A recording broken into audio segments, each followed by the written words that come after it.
Hello, Monarchs. Welcome to the homework help video for Worksheet 4.1. This is what Worksheet 4.1 looks like.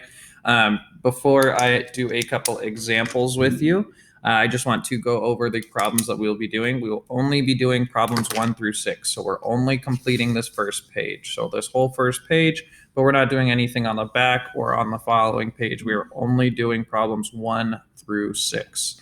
Okay, only this front page for this worksheet for Worksheet 4.1. Okay. So for problems 1 through 3, it says choose the best graph or choose a graph that best represents each situation. Okay. So we have graph A, graph B, and graph C. So we're either going to put an A, a B, or a C in each of these lines, depending on what the situation says.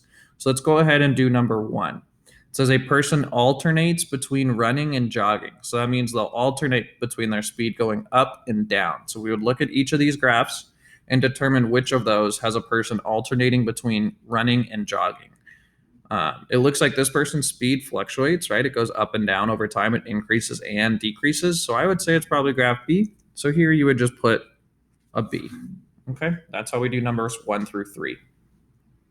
For numbers 4 through 6, we're just describing what is happening in this graph. Okay, so we're just describing what is happening in this graph. We're supposed to write a possible situation for each of these graphs. So if you want, you can just say what's happening, or you can come up with a funny story. If you come up with a couple funny stories and they make us laugh, we might look at giving you some extra credit. Okay.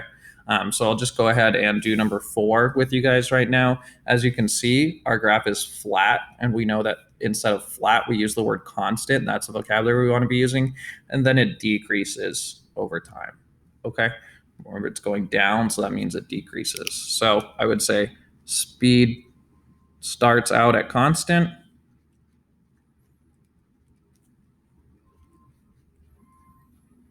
Then decreases over time.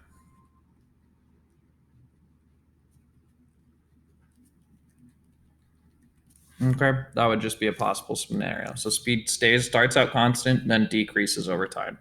Okay, so again, we're only doing problems 1 through 6. We're not doing anything on the back or the next page. So we're only doing problems 1 through 6 for worksheet 4.1. When you are finished, please email it to Ms. Salazar with your name and period, pictures of it at least. Please reach out to me via email or Ms. Salazar via email if you guys have any additional questions. Thank you for tuning in, and I hope you all have a great day.